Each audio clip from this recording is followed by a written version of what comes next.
Hello, I'm Dr. Sarah Bryan at Bracknell's most magical shoulder pain specialist, and today I'm going to talk about sleep, something we don't often think about. We think about what we're eating and how much we exercise, and yet sleep is more important than either of those things. Sleep is what resets our body, repairs any damage we've done during the day, and also reboots our brain so we can start again processing everything that we need to the next day. And without proper sleep, we don't function very well. Our work suffers, our relationships suffer, and we get really tired and grumpy. I know that if I've had a bad night's sleep that I will really struggle the next day. And if I've had a good night's sleep, the chances are I'll have a really good day the next day. So how can we make sure that we get a really good night's sleep? Firstly, I'm going to focus on food and drink. Caffeine is a stimulant and it's found in tea, coffee and dark chocolate. So ideally we shouldn't be having these things after lunchtime. I do enjoy a couple of squares of chocolate some evenings myself, and if I do that I just make sure it's a very small amount. I would be a total hypocrite if I said to you don't have any chocolate in the evening. Alcohol. The purists would say don't drink at all. Alcohol is a stimulant in some ways. It's a sedative immediately, and a depressant, but then it can wake you up in the night and stop you from going into REM sleep that repairs your brain. So keep alcohol consumption minimal. Make sure you have at least 2 dry days a week. I would say for a healthy lifestyle, more like 4 to 5 dry days a week would be ideal. And on the nights that you do choose to have a drink at the weekend, definitely go for maybe 1 to 2 glasses of wine or a pint of beer, but not really any more than that. And your dinner, make sure you finish that at least 2 hours before you go to bed. You know how it can feel sometimes if you've been to a restaurant and then you come back and go to bed. For me, I can get a bit of heartburn, I can wake up very hot and bothered, and if you're too hot you can't sleep. So I know it doesn't suit me to eat a heavy meal before going to bed. Not a good idea. So that's food and drink. Oh, and water, one last thing. Some people say don't drink anything for the last 2 hours before you go to bed. I certainly drink more during the morning and the afternoon and cut down my fluid intake in the evening, because I know that if I have to wake up and get up and go to the loo, I don't get back to sleep. If I actually have to get out of bed for anything, that's my night's sleep gone.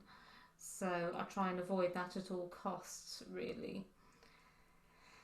So that's the food and drink. Routine. Get up and go to bed at the same time every day, ideally. And when that alarm goes off, get up. Don't press the snooze button, because what that does is almost say, oh, to heck with my intentions for the day. Yes, I meant to get up at 6, but oh, it doesn't matter if I go back to sleep. It sets you up badly for the rest of the day in terms of your intention.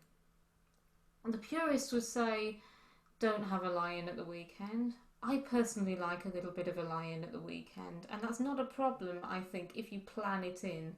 So if you are going to sleep in a little bit, plan it. Don't just do it in an I can't be bothered kind of fashion, i.e. press the snooze button. And notice any other areas of your life where you may be pressing the snooze button. So we talked a little bit about morning. When you're going to bed, no blue lights and stimulating things on TV right up to bedtime. Have at least the last hour doing something relaxing like reading. Or if you must use a screen, you can get various apps that turn the blue light into red light that's better for you and not overstimulating. You could have a hot bath or shower before going to bed, which cools you down. You could do, it cools you down because your capillaries dilate by the way they open up, and so you release heat from the body quicker. So a hot bath or a hot shower will actually cool you down. You could do an exercise of visualization or meditation before going to sleep, or gratitude. What 3 or 5 things am I grateful for today? I do one sometimes if something stressed me out, where I'm packing up my troubles into a box and casting it out the window or into the sea. Don't take that stuff to bed. If you've had an argument with someone or there's some bad feeling, don't let the sun go down on your anger, as it says in the Bible. Put that to bed before you put yourself to bed. Exercise is great for you, but don't do any in the last 2 hours before bed because it's overstimulating. So your evening routine should be relaxing and enjoyable and peaceful.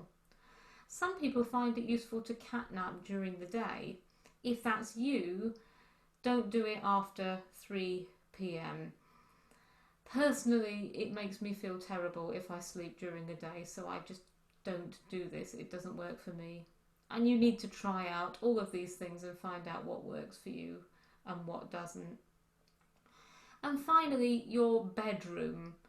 It needs to have blackout curtains, it needs to be cool, and it needs to be quiet. I know that can be difficult sometimes if you've got neighbours. One of the things I personally struggle with is some noise from outside. I'm very sensitive. Sometimes you might want to wear earplugs. You can't always be in control of how quiet your room is. And personally for me, if I want it to be cool, that means I've got to have the window open, which then means it isn't super quiet. So earplugs might be an option for you. Have a nice big duvet so that you feel like you're being hugged, and have different options available for the summer and winter, and have a comfortable mattress. And I personally recommend Mammoth mattresses. I'm very happy for you to get in touch with me if you want to ask about good mattresses. So I hope that helps you get a good night's sleep.